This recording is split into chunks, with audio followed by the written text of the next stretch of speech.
বিসমিল্লাহির রহমানির রহিম। আসসালামু আলাইকুম। সম্মানিত বিনিয়োগকারী বন্ধুগণ, বিডি স্টক চ্যানেলে আপনাকে স্বাগতম।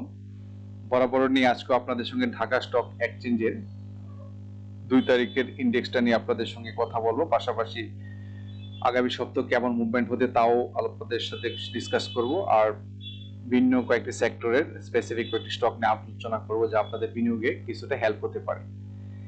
আমার আলোচনাতে আমি সবসময় বলে থাকি এটা কিন্তু লার্নিং পারপাসে করা, এবং এটা একান্ত আমার ব্যক্তিগত অভিজ্ঞতা এবং অ্যানালাইসিস থেকে করে থাকি। আমি কাউকে বাণিজ্যিক উদ্দেশ্যে কোনো স্টক প্রমোট করি না। এই জন্য আমি আপনাদের রিকোয়েস্ট করবো, আমার এই আলোচনা থেকে কেউ সরাসরি বাই বা সেল করার জন্য উদ্বুদ্ধ হবেন না। আমি শুধুমাত্র আমার পার্সোনাল এক্সপিরিয়েন্সটাই শেয়ার করে থাকি, যাতে আপনাদের হয়তো কিছুটা হেল্প হতে পারে। আমার বিডি স্টক চ্যানেলটাকে সাবস্ক্রাইব করার জন্য আপনাদেরকে অসংখ্য ধন্যবাদ। আর যারা ইতিপূর্বে সাবস্ক্রাইব করে তাদেরকেও ধন্যবাদ। আর যারা দেখছেন তাদেরকে রিকোয়েস্ট করব আমার চ্যানেলটাকে সাবস্ক্রাইব করার জন্য। আমি প্রতি সপ্তাহে কোনো না কোনো স্টক নিয়ে, ইন্ডেক্স নিয়ে কথা বলি, যা আপনাদের বিনিয়োগে হেল্প হতে পারে। আর স্টক মার্কেটে বিনিয়োগ করার ক্ষেত্রে অবশ্যই আপনি নিজের চিন্তা চেতনা বিনিয়োগ করবেন। কারো তৃতীয় পক্ষের কোনো কথায় বা অন্য কারো পরামর্শে আপনি বিনিয়োগ করবেন না। এতে কিন্তু আপনি প্রতারিত হতে পারেন বা আপনার আর্থিক ক্ষতি হওয়ার সম্ভাবনা থাকবে।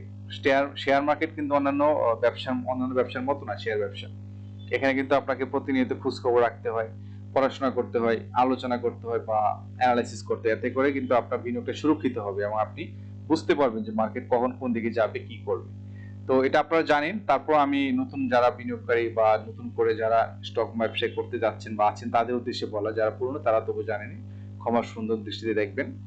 আর আলোচনার শুরুতে আমি আজকে আপনাদের সাথে যে ব্যাপারটা নিয়ে কথা বলতে যাচ্ছি সেটা হচ্ছে যে গত 2 তারিখে ঢাকা স্টক এক্সচেঞ্জের ইন্ডেক্সটা কিন্তু রিমার্কেবলি কিন্তু ফল করেছে।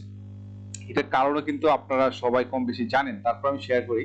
এটা মূলত বৃহস্পতিবারে মার্কেটটা ফল করার কারণ হচ্ছে যে ইন্টারন্যাশনাল মার্কেটে কিন্তু ক্রুড অয়েলের প্রাইসটা বেড়ে গেছে। কারণ ডোনাল্ড ট্রাম্প যখন বুধবারে ওনার কান্ট্রিতে যখন একটা জাতীয় উদ্দেশ্যে ভাষণ দেয়, তখন কিন্তু স্পষ্ট বলে দিয়েছেন যে সহসা কিন্তু ইরান যুদ্ধ সমাপ্তি করতেছে না, এবং যার ফলে কিন্তু ইরান কিন্তু হরমুজ প্রণালী ব্লক করে রাখছে, যার ফলে তেল যেভাবে আসতো স্বাভাবিক তেল আসতে পারতেছে না। এতে করে কিন্তু ক্রুড অয়েলের খুদ আমেরিকাতে কিন্তু দাম বেড়ে যায়, এবং এটা আমাদের দেশেও প্রভাব পড়ছে। আমাদের দেশেও কিন্তু এখন অন্যভাবে পারচেস করার চেষ্টা করতেছে। এতে করে আমাদের দেশে অনেক পাম্প গুলো কিন্তু এখন অনেক বন্ধ হয়ে গেছে, ডিক্লেয়ার করেছে, আপনারা জানেন। এই সবকিছু কারণে কিন্তু বিশ্ববাজার তেলের উপর অনেকটা নির্ভর করে। তেল হচ্ছে একটা বড় একটা ফুয়েল পাওয়ার জেনারেট করে। তো সেই জন্য যদি তেলের সংকটে, তাহলে মানে আলটিমেটলি কিন্তু সকল কিছুর উপরেই প্রভাব পড়বে। তো এই জন্যই কিন্তু অনেক আতঙ্কিত হয়ে কিন্তু নট ইন বাংলাদেশ, অন্যান্য দেশেও কিন্তু শেয়ার মার্কেট কিন্তু কিছুটা ডাউন ট্রেন্ড মেনটেন করতেছে এখন, বা অনেক জায়গায় দেখা যাচ্ছে সাইড লাইন চলে আসছে, সাইডওয়েজ মুভমেন্ট করতেছে, অবজার্ভ করতেছে। তো এটা এই কারণে কিন্তু দেখেন আমাদের গত 2 তারিখে কিন্তু যে আমাদের টার্নওভার কিন্তু অনেক কম আসছে, মাত্র 626 কোটি টাকা লেনদেন, যার আগের দিন কিন্তু 720 কোটি ছিল। তো এটি প্রমাণিত হয় যে একটু কিন্তু ঢিলে তালে যাচ্ছে। তো আশা করি যে আমার আশা নিশ্চয়ই কিছুদিনের মাঝে হয়তো এটা সমস্যার সমাধান হয়ে যাবে। সব সারা বিশ্বে একটা শান্তি বজায় থাকুক, আমরাও চাই ভালোভাবে মানুষ বেঁচে থাকুক, যুদ্ধ কেউই চায় না। তো তারপরও আমাদের কিন্তু আমরা অনেক ডিপেন্ড হয়ে থাকি বিশ্ব নেতাদের, বিভিন্ন তাদের পার্সোনাল বেনিফিটের জন্য হয়তো করে থাকেন, বা সেটা তারাই বলতে পারবে। তো এখানে আমরা যে পয়েন্টটা নিয়ে কথা বলতে চাচ্ছি সেটা হচ্ছে যে এই যে 5287, এই পয়েন্টটা 5287 ইতিপূর্বে কিন্তু এই পয়েন্টে টাচ করে কিন্তু কয়েকবার কিন্তু এই ঢাকা স্টক ইন্ডেক্সটা কিন্তু আপনার ডাউন ট্রেন্ড মেনটেন করেছে। ইতিপূর্বে বেশ কয়েক রেকর্ড আছে এখানে, সেই 25 সালেও দেখা গেছে, আমরা 24 সালে সব দিকে দেখেছি এটা। অর্থাৎ এটা কিন্তু একটা মোটামুটি একটা নিচের দিকে ভালো একটা রেজিস্ট্যান্স টাচ করে নিচে। যদি আগামীকালকে বা রবিবারে আর কি, যদি রবিবারে এটাকে ওভারকাম করতে পারে, দেন কিন্তু আমার 5400 যে আমাদের যে টার্গেটটা থাকে, যে 5400 লেভেলের যে ইন্ডেক্সটা কিন্তু এখানে টাচ করতে পারে। তার আগে এটাকে ভাঙতে হবে। এই জন্য কি করতে হবে, আমাকে প্রচুর মানি প্রবাহ দিতে হবে মার্কেটে। যেমন আপনি যদি ফলো করেন দেখেন এই জায়গায়, এই যে আমাদের ইন্ডেক্সটা কিন্তু 5600 এবং 5650 এই লেভেলে কিন্তু আটকে আছে। যে আমরা যদি দেখি সেই সেপ্টেম্বর 2025 সাল থেকে শুরু করে এই 26 সালে এসেও এই লেভেলটাতে, তো 5600 এবং 5650 এই লেভেলে আটকে ঘুরপাক খাচ্ছে। কেন? কারণ হচ্ছে এই যে বাজারে যখন 1300-1400 কোটি টাকা লেনদেন হয়েছিল, তখন কিন্তু এই পয়েন্টটাকে টাচ করতে পেরেছিল। ঠিক সেম, অর্থাৎ 1000 কোটি টাকার উপর লেনদেন না হলে কিন্তু আপনি কোনোভাবেই 5600 লেভেল বুঝতে পারবেন না, 5400 লেভেল বুঝতে পারবেন না। বর্তমানে এই জন্য হচ্ছে টাকার প্রবাহটা বাড়াতে হবে, মানি ফ্লো যদি বাড়ে তাহলে সম্ভব এই রেজিস্ট্যান্সটাকে ওভারকাম করে নতুন করে আবার 5,400 5,500 5,600 যাওয়া। কিন্তু এই 500-600 কোটি টাকা লেনদেনে কিন্তু মার্কেট খুব একটা আগাবে না। তার জন্য দরকার হচ্ছে মার্কেটে কনফিডেন্স দরকার, মার্কেট থেকে মার্কেটে ভালো টাকা নতুন করে ইনভেস্ট করতে হবে, তাহলেই সম্ভব। এখানে আরেকটা মেসেজ শেয়ার করি, গুড নিউজ, যেটা হচ্ছে যে আমরা যদি একটু ফলো করি, এখানে দেখেন বর্তমানে যে লেভেলে রেজিস্ট্যান্স মানে সরি যে ক্লোজ করলো যে লেভেলটাতে 5,207 এই যে 5,200 এই যে 19 লেভেল, এই লেভেলে কিন্তু আমরা দেখেছি যে ফেব্রুয়ারি 2026 সালের 8ই ফেব্রুয়ারিতে ঠিক এই জায়গায় যখন ক্লোজ করে তারপরের দিন থেকে কিন্তু মার্কেট কিন্তু ইউটার্ন নেয়, অর্থাৎ এখান থেকে কিন্তু একটা আপ ট্রেন্ড হওয়ার একটা প্ল্যান করে। তো তারই ধারাবাহিকতায় বলা আছে যেখানে মার্কেট ক্লোজ করেছিল এখান থেকে এমন হতে পারে আগামী রবিবার থেকে এমন হতে পারে এখান থেকে মার্কেটে কোনো গুড নিউজ আসলে এখানে কিন্তু আবার একটা গ্রিন ক্যান্ডেল দিয়ে মার্কেট আপ ট্রেন্ডে যেতে পারে। এটা জাস্ট ধারণা, নাও হতে পারে হতেও পারে, জাস্ট শেয়ার করে, যেহেতু ডাটা নিয়ে আমরা কাজ করি, ডাটা তাই বলতেছে এখানে। এই ডাটা যদি সাপোর্ট করে তো ভালো, আর যদি সাপোর্ট না করে তার সম্ভাব্যত ইন্ডেক্সের যে সাপোর্ট পয়েন্ট সেটা হচ্ছে যে আমরা দেখতে পাচ্ছি 5,197, ইতিপূর্বে এখান থেকে কিন্তু সাপোর্ট নিয়েছিল, এই যে আমরা যদি দেখি এখান থেকে এই যে লেভেলগুলো থেকে সাপোর্ট নিয়েছিল, এই লেভেল 5,197 লেভেল, যদি এই এটাকে রেসপেক্ট করলে তো ভালো, যদি নাও করে তাহলে আরেকটা সাপোর্ট পাবে 5,108 পয়েন্ট, এই যে এই লেভেলগুলো থেকে ইতিপূর্বে সাপোর্ট নিয়েছিল, এই যে 5,108 পয়েন্ট, এই যে এখানে এটা হচ্ছে 2024 সালে ডিসেম্বরের দিকে, এই লেভেল থেকেও কিন্তু সাপোর্ট পেয়েছে। যদি এটাকে সাপোর্ট না করে তাহলে কিন্তু আরেকটা সাপোর্ট পয়েন্ট আছে এখানে 5,060 লেভেল, 5,060 বা 5,000 লেভেলে কিন্তু ইতিপূর্বে বেশ কয়েকটা বারে এখান থেকে এই যে এখানে 26 সালের জুলাইয়ের 25 জুলাই জুলাই 25 জুলাই মাস থেকে 16 থেকে সাপোর্ট নিয়েছিল, আবার এখানেও নিয়ে অক্টোবর মাসেও কিন্তু এই লেভেলগুলো থেকে সাপোর্ট নিয়েছিল, আবার এটা কিন্তু জানুয়ারি মাস থেকেও কিন্তু এই লেভেলে অর্থাৎ 5,000 লেভেলে সাপোর্ট নিয়েছিল। তো এই বেশ কিছু সাপোর্ট পয়েন্ট আছে আমরা জানি। তো এখন নির্ভর করতেছে হচ্ছে আসলে লেনদেনের এবং বিশ্ব রাজনীতির উপরে, বা বাংলাদেশের যারা শেয়ার ব্যবসা করেন তাদের বিশ্ব বড় বিনিয়োগকারীদের মনোভাবের উপর নির্ভর করতেছে অ্যাকচুয়ালি আমরা কোন দিকে যাব। এখানে ব্যাংকের রিজার্ভের ব্যাপার থাকে, আদার্স অনেক ফ্যাক্টর থাকে। তো আমরা আশা করব খুব শীঘ্রই মার্কেটে ভালো লেনদেন হবে এবং সেখানে 5,400 লেভেলটাকে অতিক্রম করে আমরা 5,600 বা 650 লেভেলটাকে রেজিস্ট্যান্সে অতিক্রম করে নতুন একটা গন্তব্যে ঢাকা স্টক এক্সচেঞ্জ ইন্ডেক্সটা আগাবে এবং সকল স্টকগুলি বাড়বে। তো আশা করি আপনারা কিছুটা মেসেজ হয়তো পেয়েছেন। তো ইনশাল্লাহ আগামী তার আপডেট দিব যখন পরবর্তীতে। তো এখন আমি যে কয়েকটি স্টক আপনাদের জন্য শেয়ার করতে চাই, এটা আপনাদের পরবর্তীতে হয়তো একটা সময় ভালো একটা প্রফিট জেনারেট করতে পারবেন যদি এখন বিনিয়োগ করে থাকেন, কারণ কিছু মেসেজ আছে বলি বলা। তো বাংলাদেশের একটা ভালো একটা ব্যাংক হচ্ছে সিটি ব্যাংক। তো সিটি ব্যাংক নিয়ে একটু শেয়ার করতে চাই, সেটা হচ্ছে সিটি ব্যাংকের একটা মেসেজ শেয়ার করি আপনাদের সঙ্গে, সেটা হচ্ছে এটা না, এটা এটা কি এটা নাকি এটাই তো মনে হয় যে শুক্রবার আসছে, এই যে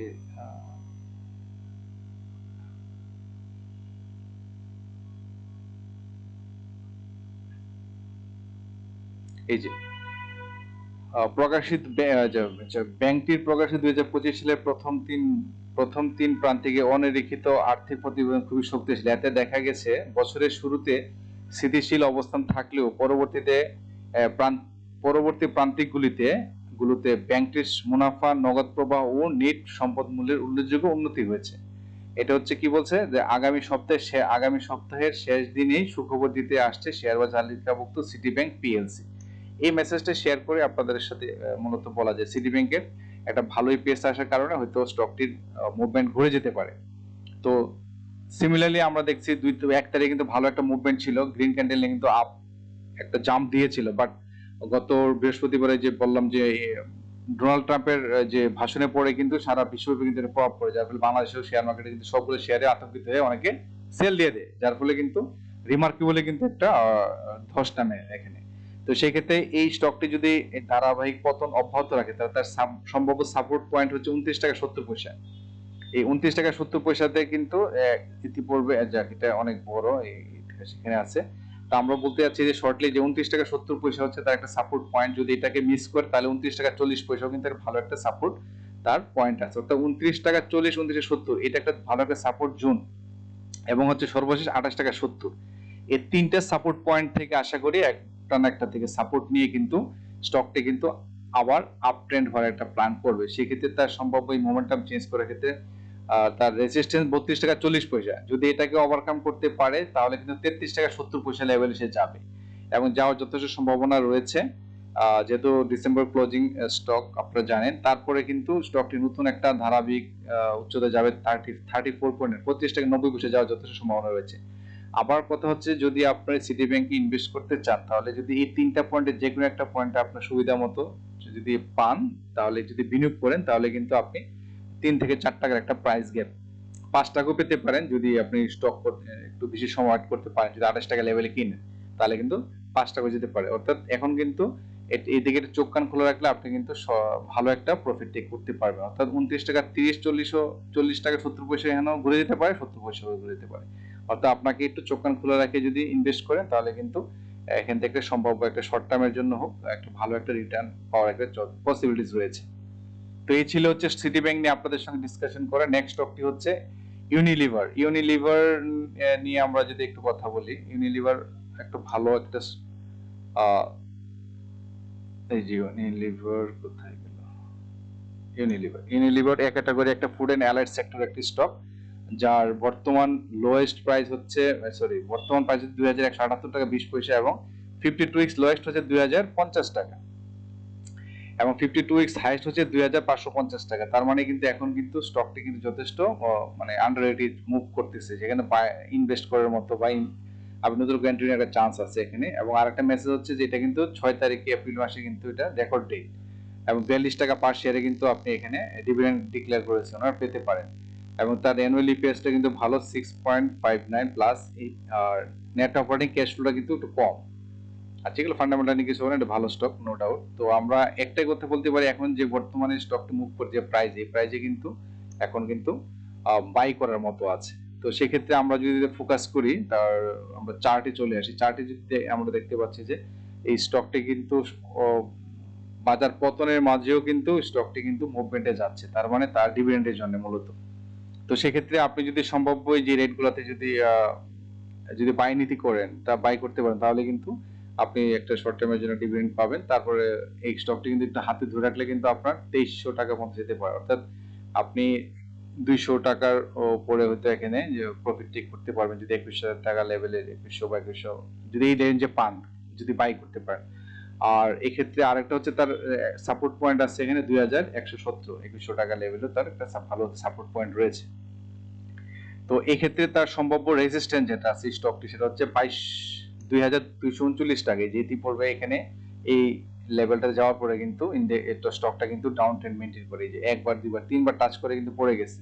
অর্থাৎ 2239 কিন্তু তার জন্য বড় একটা রেজিস্ট্যান্স।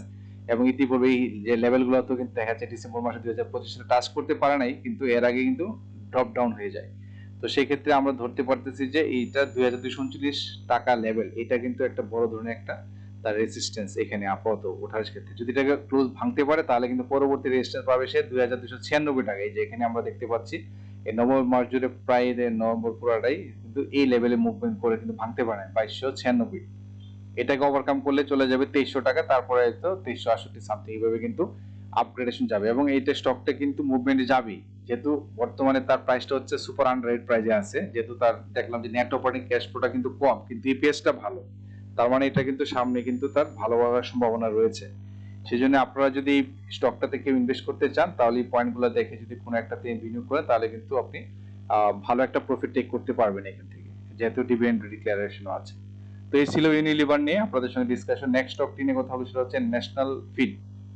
তো ন্যাশনাল ফিড নিয়ে কথা বলার পূর্বে আপনাদের সাথে যেটা আমি বলতে চাচ্ছি, এটা কিন্তু রিসেন্টলি কিন্তু তার ক্যাটাগরি কিন্তু চেঞ্জ আসছে, জেড ক্যাটাগরিতে বি ক্যাটাগরিতে চলে আসছে ন্যাশনাল ফিড। এবং তার বর্তমান বাজার মূল্য হচ্ছে 15.90 এবং 52 উইকস লোয়েস্ট হচ্ছে 8 টাকা 60 পয়সা আর হাইস্ট হচ্ছে 17 টাকা 30 পয়সা। আর এটা হচ্ছে তার নেট অপারেটিং ক্যাশ ফ্লোটা কিন্তু অনেক বেটার, 0.74 আগের বছরের তুলনায়, এবং নেট অপারেটিং ক্যাশ ফ্লোটা হচ্ছে 0.12, ইপিএসটা হচ্ছে 0.74 প্লাস আগের বছরের তুলনায় নেট অপারেটিং ক্যাশ ফ্লো আগের মতো হয়েছে। আর ইনস্টিটিউট নতুন করে এখানে 2.73% এখানে ইনক্লুড করতেছে। তো এখানে আমরা যদি চার্টের দিকে একটু ফোকাস করি তাহলে দেখতে পারবো যে বর্তমানে এই স্টকটির জন্য সবচেয়ে রেজিস্ট্যান্স হার্ড রেজিস্ট্যান্স হচ্ছে যে 20 টাকা 10 পয়সা। অর্থাৎ এই যে আমরা যদি ফোকাস করি যে এপ্রিলের 30 এপ্রিল 2023 সাল থেকে শুরু করে আবার একবার ট্রাই করছে, তারপরে আবার ট্রাই করলো হচ্ছে জুন মাসে, এপ্রিলে পরে জুন 23 সালে, তারপরে আপনার জুলাই মাসে ট্রাই করলে পারে নাই, অর্থাৎ 20 টাকা 10 পয়সা যেতে সে ডিক্লাইন করে, তারপরে আবার ট্রাই করলো ফেব্রুয়ারি 2024 সালে। অনেক দিন ধরে ট্রাই করতেছে কিন্তু 20 টাকা 10 পয়সা রেস এটাকে ভাঙতে পারে না। তার কারণ হচ্ছে কিন্তু এর উপরে কিন্তু বায়ার কিন্তু কিনতে চায় না এই স্টকটি, সেই জন্য কিন্তু বারবার কিন্তু প্রাইস ফল করে করে কিন্তু শেষ পর্যন্ত কিন্তু এখানে দেখা যাচ্ছে যে 60 টাকা পর্যন্ত চলে আসছিল। এখান থেকে কিন্তু দেখেন এখন কিন্তু তার নিচে যাওয়ার আর সুযোগ নেই, কিন্তু জাস্ট রিবাউন্ড।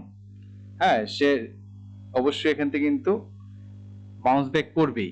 এর বাউন্স ব্যাক করে করে কিন্তু স্টকটি এখন এগিয়ে যাচ্ছে, এবং যার ফলে তার সম্ভাব্য যে তার 20 টাকা 10 এই লেভেলটাকে সে ভাঙবেই, এবং এটা সম্ভবত সেপ্টেম্বরের দিকে হয়তো এটা ক্লোজ করতে পারে, এটা সম্ভাবনা। তো সেক্ষেত্রে আপনি যদি একটু সময় নিয়ে এই স্টকটিতে যদি ইনভেস্ট করেন তাহলে কিন্তু এখান থেকে ভালো একটা প্রফিট টেক করতে পারবেন। আর এখন আমরা দেখবো যে তার সম্ভাব্য সাপোর্ট এন্ড রেজিস্ট্যান্স বর্তমান ক্যান্ডেল, এই ক্যান্ডেলটা কিন্তু অ্যাকচুয়ালি একটা ভালো ক্যান্ডেল না, এটা কিন্তু নির্ভর করতে বলতেছে যে স্পষ্টই কিন্তু এখানে সেলারদের অ্যাক্টিভিটির কারণে এখন কিন্তু স্টকটি কিন্তু একটু ডাউন ট্রেন্ড মেইনটেইন করে তার সাপোর্ট জোন খুঁজতেছে। তার সম্ভাব্য সাপোর্ট জোন আমরা দেখতেছি 15 টাকা 20 পয়সা। এই 15 টাকা 20 পয়সা থেকে কিন্তু স্টকটি হতে ঘুরে যেতে পারে, যদি এখান থেকে ঘুরে নাও যায়, যদি সাপোর্ট না, তারপর আরেকটা স্টক তার হচ্ছে সাপোর্ট পয়েন্ট 14 টাকা 10 পয়সা। ইতিপূর্বে এখানে অনেকবার কিন্তু এখানে এই পয়েন্টগুলোতে ঘুরপাক খায়, এখান থেকে সাপোর্ট নিয়েছে, আবার এখান থেকে রেজিস্ট্যান্স হয়েছে। তার 14 টাকা 10 পয়সা হচ্ছে তার জন্য বড় ধরনের একটা সাপোর্ট, আর হচ্ছে 15 টাকা 20 পয়সা। এই সাপোর্ট জোন 14 টাকা 10 এবং 15 টাকা 20 এই জোনের থেকে কিন্তু স্টকটি কিন্তু ঘুরে দাঁড়াবে, এবং সেই ক্ষেত্রে কিন্তু তার সম্ভাবতার রেজিস্ট্যান্স যেটা আমরা দেখতে পাচ্ছি সেটা হচ্ছে 18 টাকা 60 পয়সা।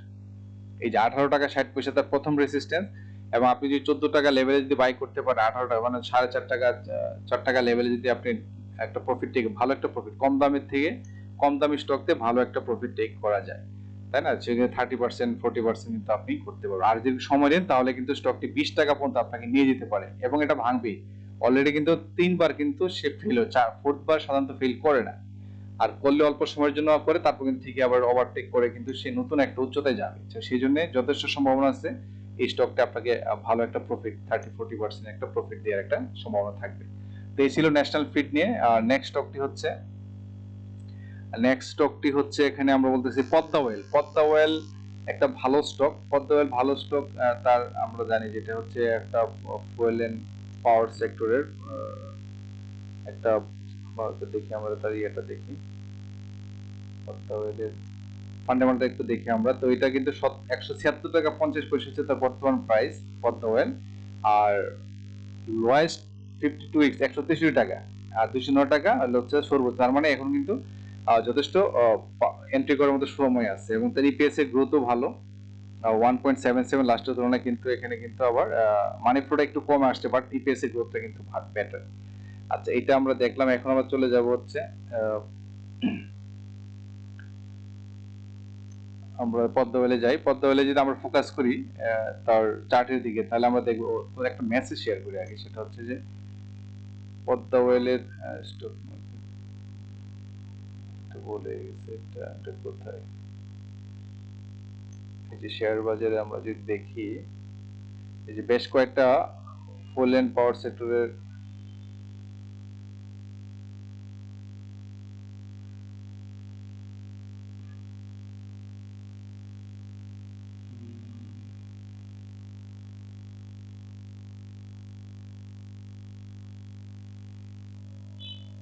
এই যে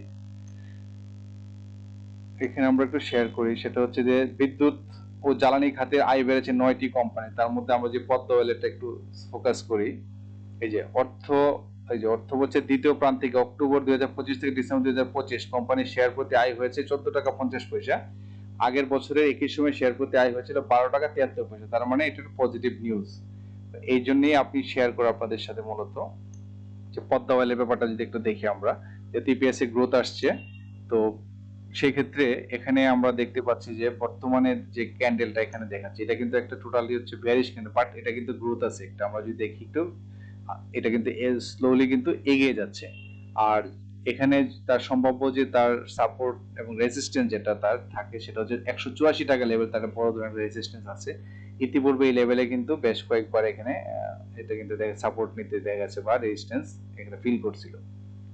তো এখানে আমরা দেখি যে নভেম্বর 2025 সালে নভেম্বর মাসেও কিন্তু সেম লেভেলে অর্থাৎ 144 টাকা 10 পয়সা আসার পরে কিন্তু স্টকটি কিন্তু আবার ডাউন ট্রেন্ড মেইনটেইন করে ট্রাই করেছিল, বাট খুব একটু যেতে পারে না 184 এবং 188, 84 থেকে 88, অর্থাৎ 184 এবং 188 এটা হচ্ছে তার একটা ভালো একটা রেজিস্ট্যান্স জোন। এটাকে যদি ওভারকাম করতে পারে দেন কিন্তু স্টকটি চলে যায় 190 টাকা, তারপর 196 টাকা লেভেলে কিন্তু তার যথেষ্ট যাওয়ার পসিবিলিটি রয়েছে। অর্থাৎ পদ্ম অয়েল কিন্তু একটা ভালো স্টক এবং তার আমরা যদি ডিভিডেন্ড হিস্ট্রিটা একটু তাকাই, তার ডিভিডেন্ড 160% ক্যাশ এবং ডিভিডেন্ড ইল্ড 9.07, অর্থাৎ এই ধরনের স্টকগুলো কিন্তু আপনি ইচ্ছে করলে কিন্তু লং টার্মের জন্য বিনিয়োগ করতে পারেন। তার ডিভিডেন্ড হিস্ট্রি ভালো, পাশাপাশি তার ডিভিডেন্ড ইল্ডও ভালো। তো এই ক্ষেত্রে আমরা একটা কথাই বলবো যে বর্তমানে যে মুভমেন্টে আছে এটা যদি আপ ট্রেন্ডের দিকে যায় তাহলে তার সম্ভাব্য রেজিস্ট্যান্স হচ্ছে 184 টাকা, দেন 188 টাকা এবং 190 টাকা। এটা করতে গেলে তাকে অবশ্যই মানি ফ্লো আসবে, যেহেতু ইপিএস এর গ্রোথ বেড়েছে, তার মানে হচ্ছে কিন্তু এটা সম্ভাবনা আছে বেটার করা। আর যদি এটা এখান থেকে সাপোর্ট যদি উপরের দিকে না যেতে চায়, তাহলে না পারে সাপোর্ট না নিতে পারে, তাহলে কিন্তু এটা তার সম্ভাব্য যে সাপোর্ট লেভেল 175 টাকা লেভেলও কিন্তু একটা ভালো একটা সাপোর্ট রয়েছে। 175 টাকা লেভেল আমি দেখি একটা বড় করে, এই যে এটা 175 টাকা লেভেলও কিন্তু তার একটা সাপোর্ট রয়েছে। যদি 76 টাকা থেকে যদি না উপরে যেতে পারে, তাহলে 174 টাকা লেভেলে আসার পরে আবার নতুন করে একটা আপ ট্রেন্ডের প্ল্যান করবে। তো আপনি যদি সম্ভাব্য যে কোনো একটা পয়েন্ট থেকে যে সাপোর্ট নিতে পারে এবং আপনি যদি ইনভেস্ট করেন, তাহলে কিন্তু আপনি এখান থেকে একটা ভালো একটা বেনিফিট পেতে পারবেন। তো এই ছিল হচ্ছে পদ্মা অয়েল নিয়ে। নেক্সট স্টকটি নিয়ে কথা হলো সেটা হচ্ছে ইউনাইটেড পাওয়ার।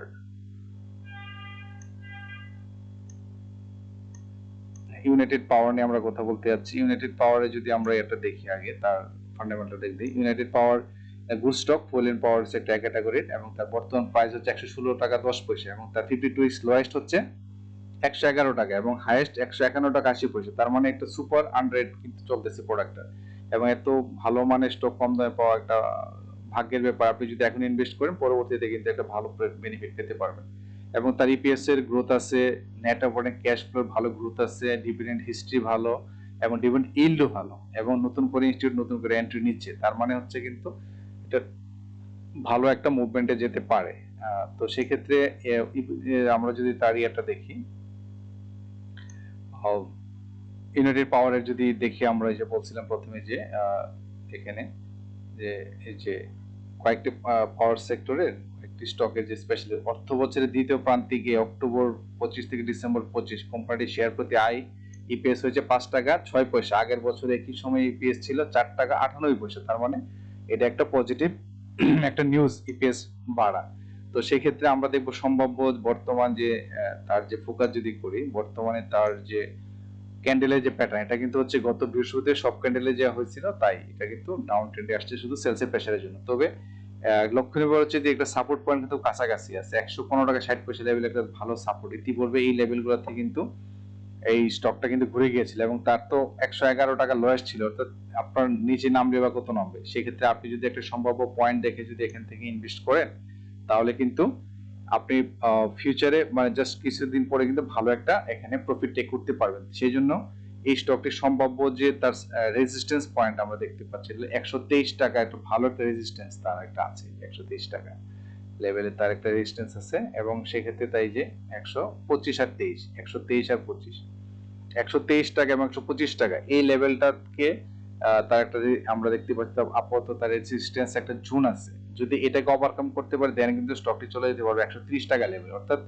আপনি যদি 115 টাকা লেভেলে যদি বাই করেন, তাহলে 130 টাকা লেভেলে সেল করেন, তাহলে কিন্তু এখান থেকে একটা ভালো একটা প্রফিট আপনি টেক করতে পারবেন। তো ভালো স্টকে বিনিয়োগ করে একটু সময় দিলে কিন্তু আপনার রেভিনিউটা সেফ থাকবে এবং যথেষ্ট আপনি নিশ্চিন্তে থেকে কিন্তু বিনিয়োগ করতে পারবেন। তো এই ছিল হচ্ছে আপনাদের সঙ্গে কয়েকটি স্টক নিয়ে আলোচনা করে এবং ঢাকা স্টক এক্সচেঞ্জ ইন্ডেক্সটার আগামী সপ্তাহের মুভমেন্টটা নিয়ে কথা বলা। তো ধৈর্য ধরে এতক্ষণ আমার সাথে থাকার জন্য আপনাদেরকে ধন্যবাদ। নিশ্চয়ই আগামীতে আপনাদের সঙ্গে নতুন কোনো স্টক নিয়ে কথা বলবো। ততক্ষণ সবাই ভালো থাকবেন। আসসালামু আলাইকুম।